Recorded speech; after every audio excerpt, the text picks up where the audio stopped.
Graça e paz, boa noite. Vamos então dar continuidade aos nossos estudos da nossa apostila, examinar as escrituras. Então, temos o último ponto da primeira lição,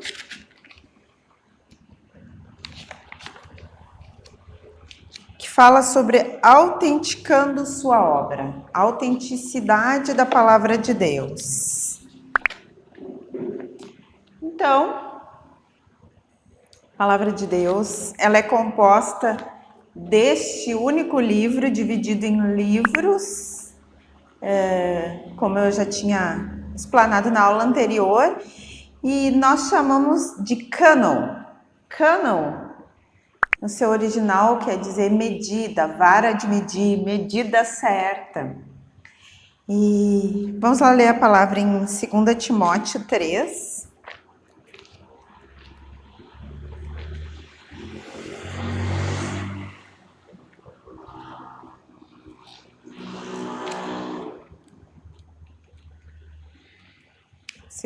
Segunda carta a Timóteo, capítulo 3, de versículos de 14 a 17.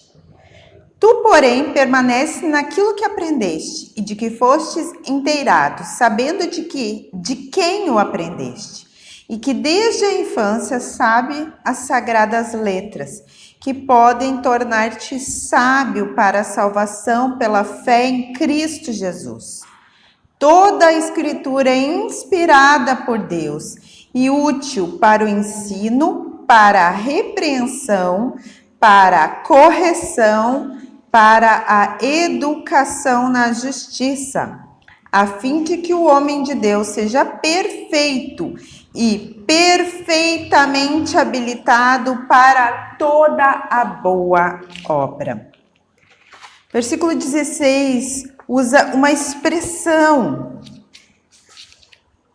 divinamente inspirado, inspirado por Deus. No original do grego, a palavra é mais ou menos essa, Iepneustov Theopneustos. É uma palavra composta, mas é uma palavra. E ela seria traduzida para o português como inspirada por Deus. Queria dizer que essa palavra, ela não é encontrada em nenhuma outra parte da Bíblia. E nenhuma literatura grega anterior ao escrito de Paulo, em 2 Timóteo, nunca foi utilizada esta palavra que foi transliterada, traduzida para nós como inspirada por Deus. Ela literalmente significa dada pelo Espírito de Deus. Essa palavra ela pode ter sido dada pelo Espírito Santo naquele momento como uma palavra única e dada pela primeira vez esta linguagem para Paulo. Há algo precioso neste conhecimento, porque é interessante que o Espírito Santo não encontrou ali naquele momento nenhuma palavra, fez com que Paulo escrevesse uma nova palavra para dizer e descrever o quanto é incomparável a inspiração divina das Escrituras. Essa palavra quer dizer dada pelo Espírito de Deus, o que enfatiza o produto final. É Deus falando diretamente à humanidade, é isso que essa palavra quer dizer. Então, queridos, não há sombra de dúvida quanto ao fato de que esses 66 livros na Bíblia, eles formam uma única e harmoniosa obra, inspirada por Deus. É este maravilhoso trabalho de Deus, inspiração aos homens. E os seus efeitos que produzem na humanidade vida para os homens e para os povos. E tem surgido esse efeito nas sucessivas gerações, desde o primeiro livro escrito. Mas, como é que eu posso saber que não existem outros documentos inspirados por Deus? Será que foram escritos somente esses livros lá naquela geração? mundo, não são escritas infinitas coisas diariamente em todos os lugares do mundo? Por que esses 66 livros foram considerados inspirados? Será que não tem outros livros inspirados, perdidos por aí? Essa foi uma preocupação também dos primeiros cristãos. Foi uma preocupação, em primeiro lugar, do povo judeu e depois dos cristãos. E eles precisavam, estar normatizando quais palavras poderiam ser consideradas inspiradas, quais palavras poderiam ser consideradas apenas útil para o conhecimento do povo, como história, como entendimento, mas não uma revelação direta de Deus. Quando a palavra aqui fala em inspirado, é que houve influência sobrenatural do Espírito Santo. E estes homens inspirados, ora escreviam por revelação, ora por inspiração, e entendiam, e nós também podemos entender por iluminação. O que seria isso? A inspiração é a influência sobrenatural do Espírito Santo sobre os autores, o que converteu seus escritos em um registro preciso de revelação de Deus. Mas existe diferença entre a revelação, a inspiração e a iluminação. A revelação é o ato de Deus comunicar a verdade desconhecida para a mente humana. A inspiração é a comunicação dessa verdade. E a iluminação é a influência do Espírito Santo, que é comum a todo o cristão. Todos nós que temos o Espírito Santo de Deus, nós temos a iluminação quando nós lemos a palavra de Deus hoje. Nós temos a iluminação quando nós meditamos. Mas a revelação e a inspiração foram dados para estes 40 autores. Nem toda a Bíblia ela foi diretamente revelada. Algumas partes, o Espírito Santo orientou que eles escrevessem a sua própria história, que esses homens também colocassem da sua vida pessoal, mas nada disso fugiu ao controle do Espírito Santo de Deus sobre aquela situação, sobre a situação de estar escrevendo algo que seria eterno. Como eu falei na outra aula, a palavra de Deus é eterna. 2 Coríntios 2,14 nos fala algo muito precioso.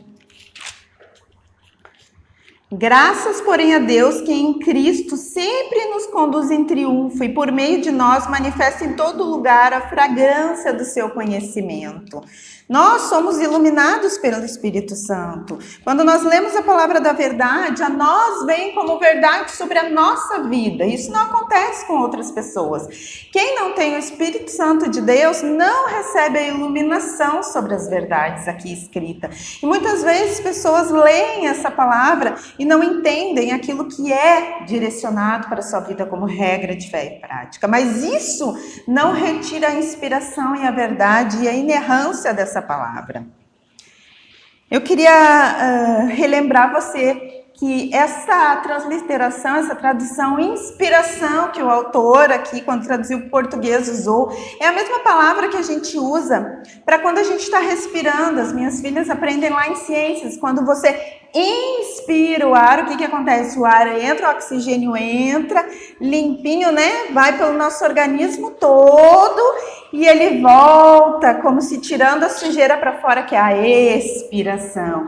Olha que interessante, a mesma palavra. É como se Deus entrasse nesses homens, trazendo a verdade como a inspiração. E se você pensar um pouquinho no início da palavra de Deus, quando é ensinado que o fôlego de vida de Deus foi soprado sobre Adão, e ali ele se tornou alma vivente, como se Deus soprasse nas narinas de Adão e ele viesse a viver, esta mesma palavra agora é transliterada para o grego de uma conotação de inspirar.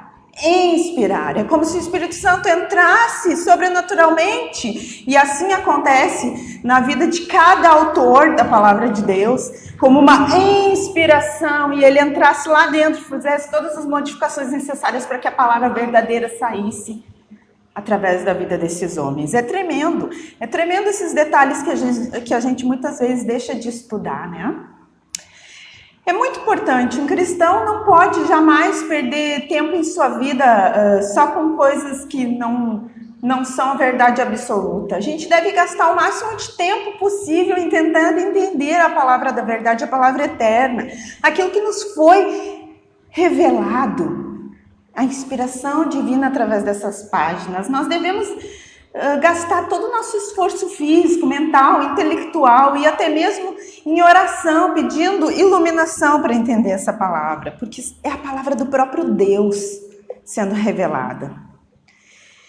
Então, assim, com o passar, das décadas, começaram a morrer os apóstolos, os discípulos dos apóstolos, e a igreja primitiva ela se viu obrigada a definir quais textos eles deveriam ser escritos como regra de fé e conduta, como está lá em Efésios 2:20, 2 Pedro 3:2 também fala sobre isso, Judas 17.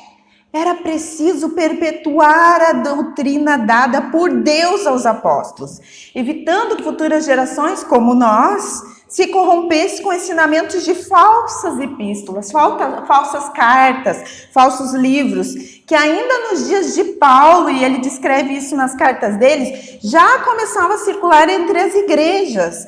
Vamos ver lá Gálatas 1:9, é um texto que... Fora esse, também tem 2 Tessalonicenses 2, de 1 a 2, também fala sobre essas cartas sendo circuladas pela igreja, e eram cartas que não eram inspiradas por Deus. Gálatas 1:9 diz: assim como já dissemos, e agora repito, se alguém vos prega evangelho que vá além daquele que recebeste, seja anátema. A palavra anátema, que é do grego, já aprendemos na aula passada, o Novo Testamento foi escrito em grego comum, koiné, grego popular. Esta palavra fazia alusão a um tipo de referência de um sacrifício religioso, de uma religião pagã, onde eles pegavam um animalzinho para ser sacrificado em prol de um falso deus. E este animalzinho era anátema, ou seja, ele era maldito, ele era condenado. Ele estava condenado à morte. Então, quando Paulo está dizendo aquele que inventa coisas que não está aqui nesta palavra, seja condenado ao fogo eterno. É isso que ele está dizendo. Não aceite. Outrora ele diz, não aceite nem mesmo que eu diga alguma coisa diferente daquilo que seja dito como verdade da palavra.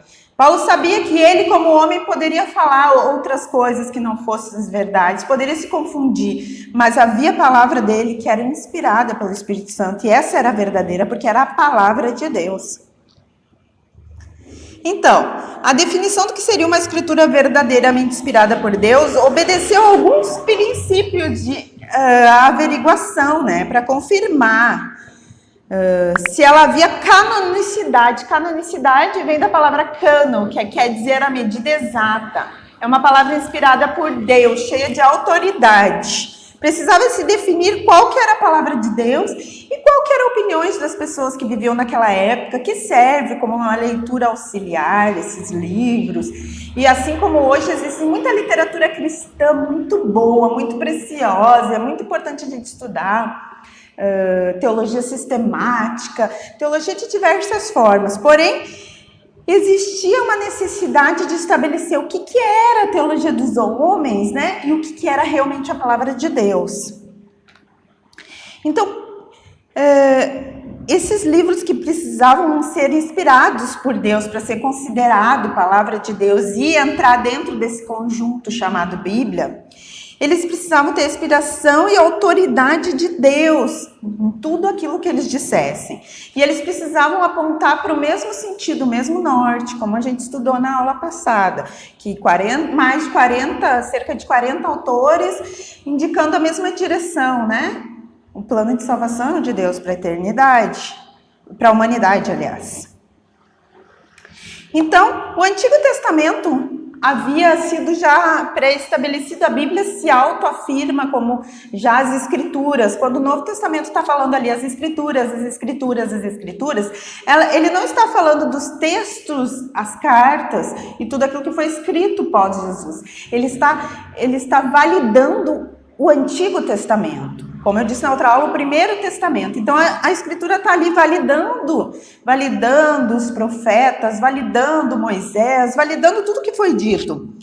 Então, já existia um consenso. Mas no ano de 90 depois de Cristo, em Jâmia, na moderna Jope, lá em Israel, houve um concílio. Que, então, naquele concílio já se demarcou. Realmente, são esses 39 livros que compõem o Primeiro Testamento para os cristãos e o Único Testamento para os judeus. A Bíblia, nesta parte, é exatamente igual, né? Como nós sabemos. Mas o Novo Testamento só se iniciou uma tentativa de descobrir, então, quais seriam os livros que seriam canônicos, a partir da morte dos apóstolos. Como eu disse, eles começaram a morrer de diversas formas, perseguidos. Acredito que João morreu, foi o único que não foi uma morte de mártir, né? Mas os outros foram martirizados e foram morrendo, enfim, os seus discípulos, vieram seus discípulos que também foram morrendo, os discípulos dos discípulos. Então, se sabia que estava correndo um sério risco de se perder as cartas inspiradas por Deus. Então, começou-se um intenso estudo de cada carta, de cada documento guardado dos apóstolos e daqueles que andavam perto deles. Até que no ano de 397, no concílio de Cartago, houve o reconhecimento do Novo Testamento. Esse foi o período chamado patrístico, os pais da fé, aqueles que tinham nascido logo após e sido algum discipulado pelos discípulos dos apóstolos que estavam ali, que eram os líderes da igreja. Eles então fizeram esse concílio e conseguiram, após muita pesquisa, muito estudo, decidir quais os livros, mas com certeza inspirados também por Deus nesse momento. Eles conseguiram delimitar o que entraria no cânon. E para esta delimitação, houve um estabelecimento de 6 autoridades. Essas autoridades que está aí na apostila, começa com a autoridade divina. Né? Então, deveria ser livros com inspiração divina. O livro dava a verdadeira evidência, o próprio livro evidenciava a sua inspiração. O autor falava em nome do Senhor ou ele descrevia seu ponto de vista? Ele revelava quem é Deus e o que tem feito e o que espera de nós? Ou ele simplesmente narrava um fato? Existiam cartas que simplesmente narravam fatos. Mas aí, essas cartas não tinham autoridade divina. O segundo ponto, a autoridade profética. O que era a autoridade profética ou apostolicidade? O livro deveria ser escrito por um apóstolo ou por alguém próximo a ele. Nesse livro, por alguém próximo a ele, nós entramos com Marcos, que foi escrito por alguém próximo a um apóstolo, Lucas e Atos, que é o mesmo autor, que também não era um apóstolo, mas era alguém próximo ao apóstolo, e a questão de Hebreus, que não se tem exatamente um consenso de quem escreveu, se foi Paulo ou se foi outro autor, mas pela escrita toda concluiu-se que a carta era, sim, canônica, né? Um terceiro ponto é a autoridade confiável. Existia uma exatidão doutrinária, isso era muito importante. Os fatos históricos, as afirmações teológicas se sustentavam quando comparados aos demais livros da Bíblia. Não podia ser uma coisa nova e solta, mas algo que completava a revelação de Deus. Existia um sentido. Porque, afinal de contas, Deus não mente e nem se contradiz. Correto? Será que era uma doutrina correta? Se acontecesse alguma heresia ou fosse contrário ao livro canônico, já aceito, era rejeitado. Se o livro tivesse 98% de verdades e 2%, os pais da fé ali olhavam e diziam: opa, isso daqui não tem outro texto na palavra de Deus que afirme isso daqui. Não tem outro texto de um apóstolo, não tem ninguém nos ensinando isso daqui. Da onde que o camarada tirou isso aqui? Esse livro era descartado. Virava um livro cristão comum, mas não revelação de Deus. Quarto ponto é a autoridade dinâmica. Esse conteúdo tinha conteúdo espiritual? Tal escrito tem transformado a vida de leitores e ouvintes? Tem demonstrado autoridade para ensinar, repreender, corrigir, edificar de forma eficaz e proveitosa, como o texto que eu li lá de 2 Timóteo? Se não tivesse nenhum motivo de ser, se ele não tivesse uma doutrina capaz de ensinar, corrigir, algum conteúdo realmente doutrinário, esse livro era descartado. Não descartado completamente, poderia ser usado como estudo, mas não era considerado inspirado por Deus. Quinto ponto, autoridade reconhecida. Este teste era um teste prático. Os destinatários, as pessoas para quem foram escritas essas cartas ou esses livros, reconheciam e acolhiam a orientação nele contida? Seus ensinamentos se mostravam relevantes em qualquer contexto? Se não, esse livro não era considerado inspirado. E o último ponto é a autoridade preservacional, utilização. Houve preocupação em providenciar cópias? A igreja ali que recebeu as cartas de Paulo, a carta de Tiago, de Judas, se preocupou que ele precisava fazer cópia daquilo ali, porque aquilo ali era a palavra de Deus e era importante? Eles faziam circular aquelas cartas, passava de igreja para igreja porque ela era importante? Isso de quem recebeu em primeiro lugar aquelas cartas? Houve preocupação em preservar os originais, suas cópias, mesmo que eles arriscassem a sua própria vida, porque eles arriscaram, muitos morreram para guardar essa palavra? E esse livro foi universalmente reconhecido nas igrejas, sendo amplamente citado por líderes e pais da igreja, era citado lá em suas ministrações, os livros. Isso tudo valeu como referência para que o cânon do Novo Testamento fosse estabelecido.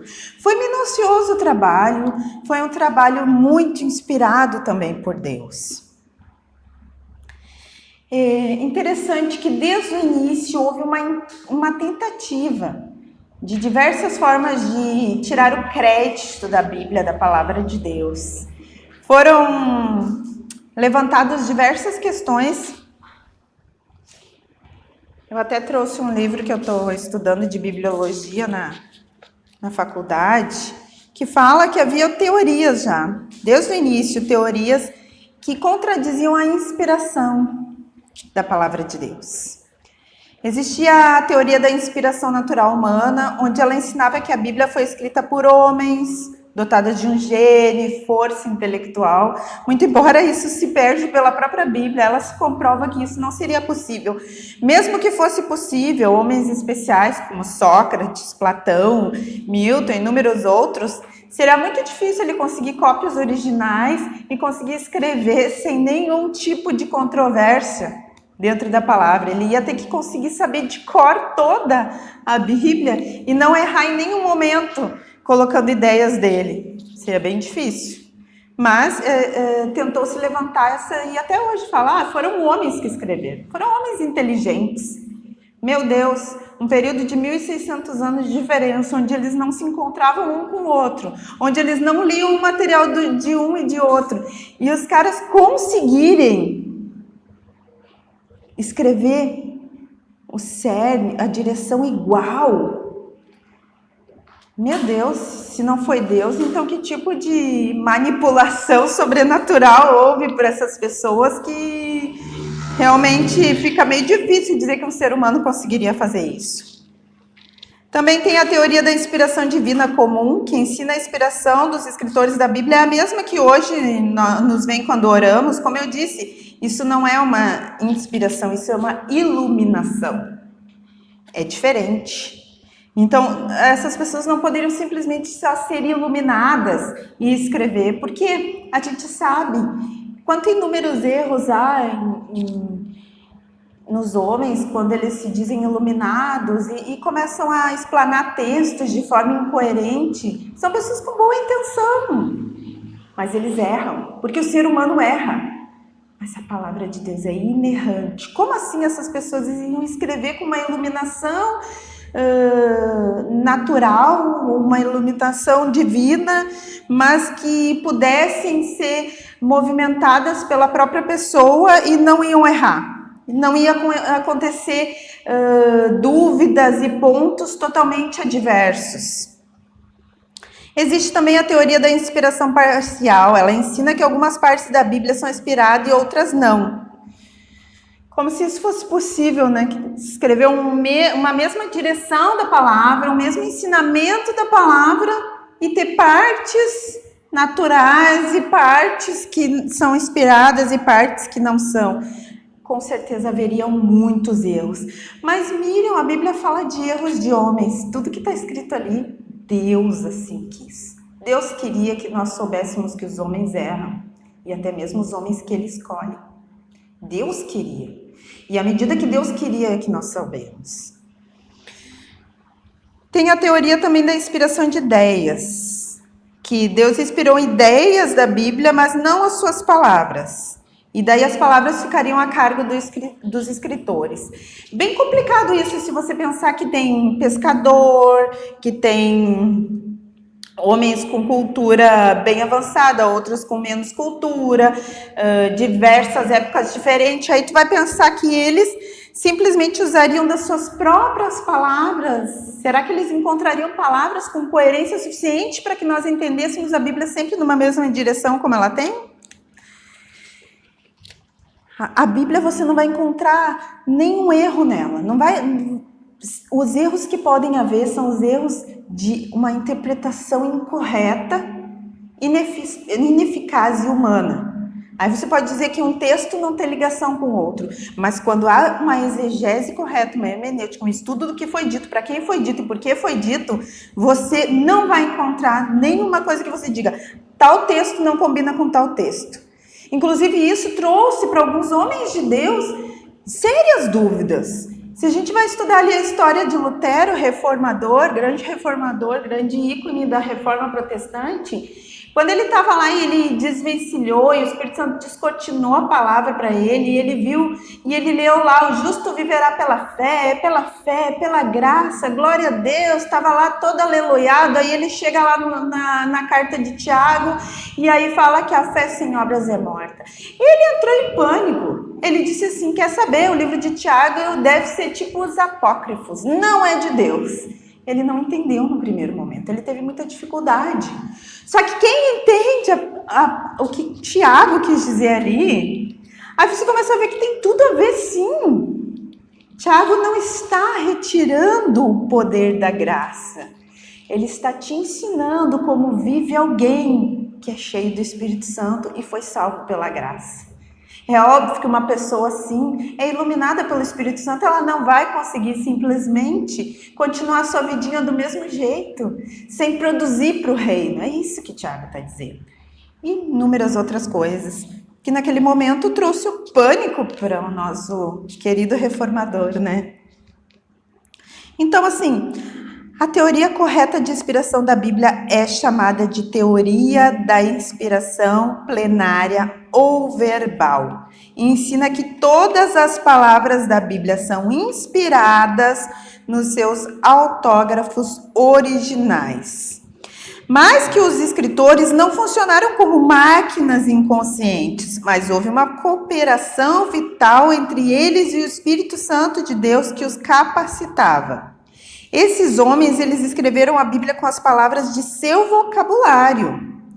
Porém, sob uma influência tão poderosa do Espírito, que o que eles escreveram foi a palavra de Deus. A inspiração plenária cessou ao ser escrito o último livro do Novo Testamento. Essa inspiração específica, chamada de inspiração plenária, ela não está mais sobre a humanidade. Ela se acaba no último versículo de Apocalipse. Acabou. Essa inspiração, ela teve esse tempo. E ela foi dada para que agora a gente já está com ela completa. Já não é preciso mais uma inspiração plenária. Nós temos a iluminação do Espírito Santo que nos ensina, nos dá sabedoria, mas a inspiração para a escrita da palavra de Deus, ela cessou. Depois disso, nem mesmo escritores, nem qualquer servo de Deus pode ser chamado de inspirado no sentido de escrever a palavra de Deus, a Bíblia.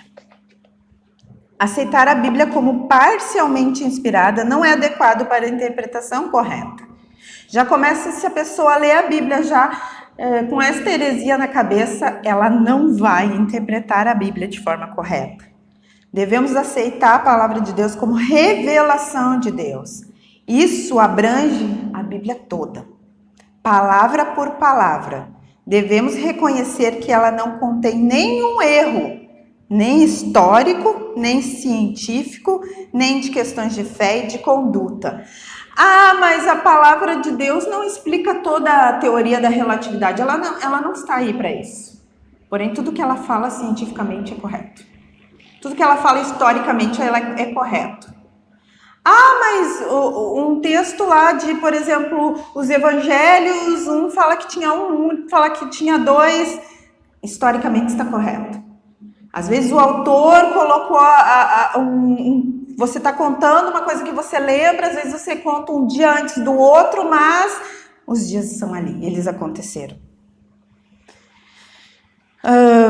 É como quando a gente conta uma história e ela é um pouco longa e ela tem muitos detalhes e às vezes você lembra de um detalhe a mais, daqui a pouco você lembra de outro detalhe e daqui a pouco, peraí, esqueci de falar tal coisa. É assim, é um relato dos evangelhos, por exemplo, que é um relato histórico. Também ela não contém nenhum erro na conduta de fé, muito menos na conduta humana. Isso nos leva, não que homens não erraram, como eu disse, mas todo o erro ali contido foi Deus quis que estivesse ali relatado, para que nós soubéssemos do que o homem é capaz e incapaz quando ele não tem o Senhor na vida dele. E para que saiba que o único inerrante é Deus. Então, nós podemos usar 4 palavras para descrever o nível de inspiração da Escritura. Primeira palavra, verbal, todas as palavras são inspiradas. Segundo, plenária, todas as partes são igualmente inspiradas. Do começo ao fim você vai encontrar a história de Cristo e a humanidade. Do começo ao fim. Infalível, todas as questões de fé e de moral são certas. Inerrante, todas as questões da ciência e da história estão certas, muito embora ela não tem como objetivo nos contar a história, não tem como objetivo nos ensinar a ciência, mas sim a reconciliação do homem de Deus com a humanidade. Esse é o objetivo da Bíblia. Ela não tem um objetivo científico, porém tudo que tiver de ciência aqui é verdadeiro. Já foi provado. Já foi comprovado sucessivamente. Então, como eu havia dito antes, a palavra de Deus é a inspiração de Deus para a humanidade. Foi inspirada. Aliás, ela foi escrita por homens inspirados por Deus. E ela foi escrita para nós, para que nós conhecêssemos os planos e projetos de salvação de Deus para a humanidade, a reconciliação entre Deus e a sua humanidade, e os seus escolhidos e os seus eleitos. Através dos séculos, Deus tem preservado sua palavra para a humanidade, para que a humanidade conheça toda a verdade sobre o passado da humanidade, sobre o presente e sobre o futuro. Está tudo ali. Como vai ser o fim dessa terra, dessa humanidade, já está aqui. Não existe mais nada que precise ser acrescentado, porque Deus colocou até o último dia da humanidade aqui. E depois é a eternidade. As escrituras chegaram até nós por meio de homens escolhidos por Deus. Ele mesmo escolheu esses homens por meio de uma seleção e escolha de livros certos. Foi Deus que também participou da escolha dos livros que estariam fazendo parte do cânon. E também foi supervisionada por Deus. Tudo estava no controle dele. Por meio da reprodução de inúmeras cópias. Eles reproduziram exatamente do original inúmeras cópias do hebraico, aramaico e grego, por meio de traduções das escrituras no nosso idioma e de outras nações.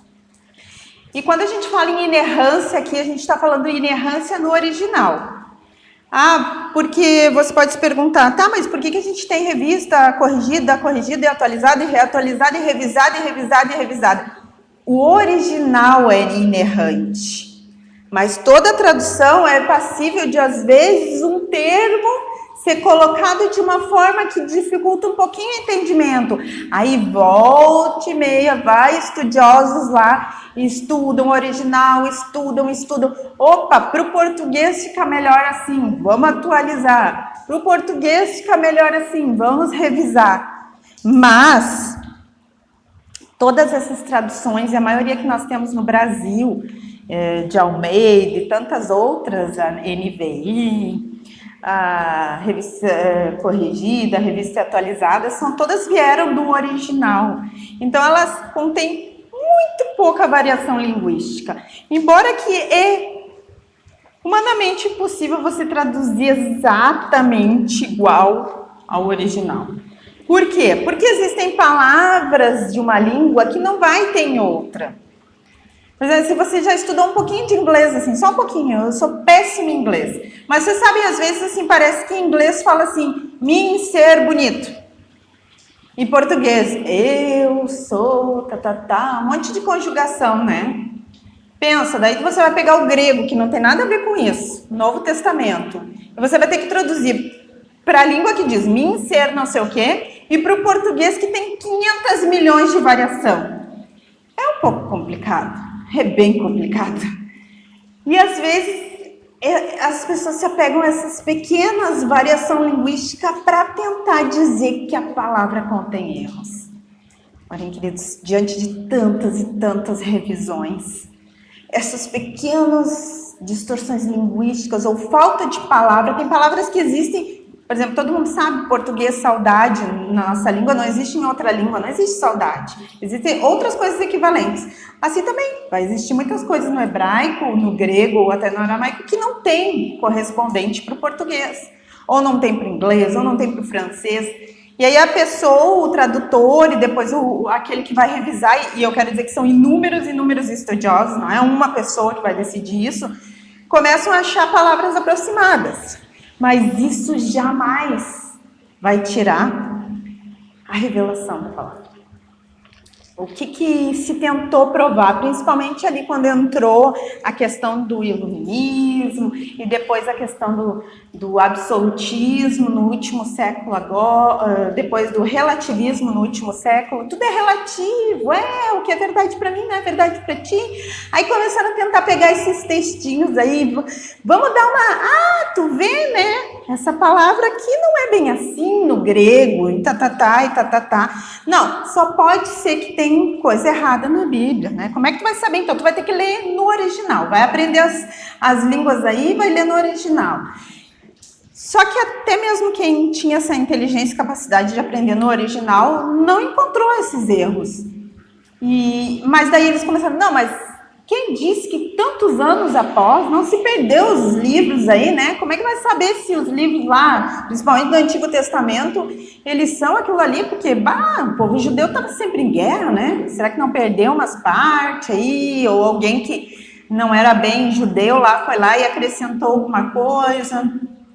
Muito embora isso é uma ignorância muito grande, porque quem eram os copistas judeus, eles tinham uma vida mas tão enclausurada para copiar, e depois quando houve os copistas tradutores da linha romana, eles eram tão minuciosos, que se o cara ficava horas copiando aquilo, e tinha que ser igual, se ele acabasse de copiar aquele texto, e alguém chegava lá, contava, a tua palavra que tinha que ter, a palavra aqui acaba, né, a palavra. E ele não conseguiu escrever a palavra aqui, ele botou, sei lá, reservado, tá? Exemplo simples. Tocava fora, não tinha valor. Não tinha valor. Ele tinha que escrever exatamente igual como o original. E às vezes eles ficavam anos escrevendo, e aí deu um do ali errado no meio. Era fora, não tinha corretor, não tinha arrancar a página, era fora. Então era muito sério ser copista, era uma vida inteira de dedicação. Tanto isso aconteceu com judeus quanto com padres que quando nós éramos todos uma igreja só, a Católica Apostólica Romana. Havia os copistas que dedicavam a sua vida a copiar exatamente igual. Mas mesmo que a pessoa não tenha esse conhecimento e diga, não, pode ter copiado errado. Deus foi tão misericordioso que ali no ano de 1940 e poucos, onde estava no auge das discussões acadêmicas tentando desvalorizar os escritos bíblicos, se achou um dos últimos achados importantes, que é do Mar Morto chamado. Você pode dar uma pesquisadinha lá na internet, bem legal de ler sobre isso.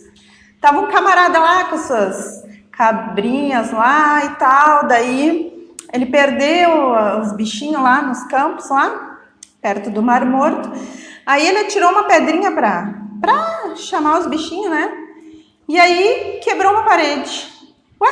Aí ele foi lá e entrou dentro daquela caverna. Sabe o que ele encontrou lá? Bíblia. Mas Bíblia muito antiga, em papiros antigos. Ele chamou lá os estudiosos, concluíram que não sei quanto tempo já estava aquelas Bíblias escondidas lá, porque muitas vezes quando o povo judeu era perseguido ou tinha uma dominação de uma cultura querendo esmagar os escritos de Deus, eles faziam essas cópias perfeitas e enterravam para deixar para os outros, para esconder. E aí os estudiosos pegaram aquilo lá e disseram, legal, agora nós temos um texto bem original, a Igreja Católica não mexeu nesse texto, ninguém mexeu, vamos ver o que é, veio lá dos judeus antigão lá. Aí foram, vamos lá ver a nossa tradução e quase nada, a não ser uma variação linguística, como eu falei para você. E aí Deus guardou aquilo ali para no momento onde tudo era relativo, cair por terra mais uma teoria de que era relativa à palavra de Deus. E aí, se você vai estudando, aí a internet está aí para te auxiliar, se você for bem curioso. Você vai ver quantas teorias caíram por terra com comprovação histórica, científica, de que a palavra de Deus é completamente inerrante. Mas se ela vai ser iluminação para a tua vida, é só através do Espírito Santo. Eles podem até tentar falar que tem mentiras, que tem verdades, mas eles não conseguem comprovar isso, vai ser só falácia. Assim como eles só poderão ser iluminados pelo Espírito Santo de Deus, e nós que somos iluminados por esse Espírito Santo de Deus, nós podemos ler essa palavra e saber que ela é 100% verdade, que ela é inerrante e que mais que isso, ela é regra de fé e prática para a nossa vida. Ela é inspiração de Deus. Então, eu convido vocês a estar dando uma olhada em tudo que tem aí de material, comprovando a veracidade da palavra de Deus, porque hoje, nesse tempo onde tudo é relativo, a gente tem ouvido dentro da igreja cristã de que há erros na palavra de Deus. Isso é completamente absurdo, porque Deus não erra. Mas, infelizmente, a gente está voltando a ter que comprovar para os próprios cristãos, assim como os reformadores, naquele momento lá, 500 anos atrás, tiveram que provar para a igreja atual dominante de que não eram os ritos que tinham valor, não eram aquilo que foram dito pelos homens pseudo-santos, mas aquilo que a palavra dizia que era 100% verdade. Nós temos agora que voltar a isso de novo e dizer: muitas pessoas morreram para que nós tivéssemos essa palavra de fácil acesso aqui na nossa mão, em diversas versões. E os teólogos falam, estudem várias versões, olhem várias traduções, comparem. É maravilhoso tu pegar um texto e ver ele de outra forma escrita. Você vai ver que a mensagem é a mesma. Ela só está sendo elucidada de uma maneira que você possa entender ela melhor, aplicar ela melhor. Obras de vidas inteiras ali dedicadas a essas traduções, a manter a veracidade e a originalidade desses textos. E o mais importante é que a gente sempre se lembre que ela é uma inspiração de Deus. Deus se revelou à humanidade através da sua palavra, que é inerrante e que é eterna, porque é a palavra de Deus. Deus não erra. Os homens erram, Deus não erra. Então, que a gente venha a ter mais vontade de aprender essa palavra. Eu gosto muito de ler, gosto de psicologia, gosto de histórias, de biografias. Amo biografia, amo ler sobre vida de reformadores, sobre vida de grandes homens e mulheres de Deus, mas nada deve nos fascinar mais do que a palavra de Deus. Porque essas histórias são muito boas, nos ensinam muitas coisas, mas a palavra de Deus é a palavra de Deus. Então, que nós venhamos dedicar os nossos dias a estudar, a aprender, a absorver o máximo que nós pudermos nessa vida, de forma intelectual, de forma também espiritual, através da iluminação do Espírito Santo, que a gente realmente se dedique a passar essas informações para as pessoas. A geração anterior, um pouco a nossa, e a gente pegou um pouquinho dela, tudo que se ia falar na igreja, tudo que se falava fora da igreja, que se fosse falar isso é certo, se usava um texto bíblico que recheava, mostrando é certo porque está aqui, como se fosse... sabe quando você vai mostrar para alguém assim, ó, essa é a lei, essa é a regra, está aqui. As pessoas faziam isso. E hoje nós temos vivido um tempo de tanta preguiça no meio do povo de Deus, que o povo de Deus não sabe, não tem prazer em estudar a palavra de Deus, não tem prazer em conversar assuntos teológicos, sabe? Não tem prazer em ler a palavra de Deus. Quantos irmãos aí que não sabem essa divisão que nós estamos aprendendo, sabe? Uma divisão simples, coisas que todo cristão deveria saber, quais as línguas originais que foram escritas na Bíblia, quais as divisões, quantos capítulos no Primeiro Testamento, quantos capítulos no Segundo Testamento, sabe? Quem foram os autores, saber de cor vários autores bíblicos, que muitos textos eles mesmos se colocam aqui, profeta tal, apóstolo tal. Nós deveríamos saber essas coisas, sabe? Nós deveríamos saber as 5 divisões do Antigo Testamento, do Primeiro Testamento, que é a lei, o Pentateuco, os livros históricos de Juízes a Esther, os livros poéticos de Jó e Cantares, profetas maiores, Isaías e Daniel, profetas menores, que são os 12 outros profetas. Também deveríamos saber essas 5 divisões no Novo Testamento, que são os evangelhos, a história da igreja, que é o Antigo Testamento, as epístolas de Paulo, as epístolas gerais, que vai de Hebreus a Judas, o livro profético, que é o livro que é o último livro da Bíblia, que é o Apocalipse. Deveríamos saber caminhar por esse livro com facilidade, mas pouco tem se estudado a palavra de Deus na igreja, pouco tem se aberto a palavra de Deus e realmente lido, verificado, como os crentes de Bereia, né? Olhado lá, tá aqui mesmo. Tem outro texto que comprove isso que está sendo ensinado, porque a palavra de Deus é assim. Quanto é, no mínimo, mais 2 textos para comprovar uma regra? Você não pode pegar uma coisinha aqui e dizer que é uma regra, você precisa de outros textos com contextos para dizer que realmente é uma regra de Deus para a nossa vida. Então, que a gente possa ser propagador dessa verdade. Cada um de nós propagador da verdade, que é Deus. A verdade é a palavra de Deus. Os homens e as mulheres, eles erram. Nós não estamos aqui para proclamar homens e mulheres. Ah, fulano, ciclano. Existem muitos homens e mulheres admiráveis, pessoas estudiosas da palavra de Deus. Mas nós estamos aqui para proclamar a palavra de Deus, a verdade. Jesus Cristo revelado na palavra de Deus. E é isso que nós vamos estar estudando nessas quartas-feiras, amém?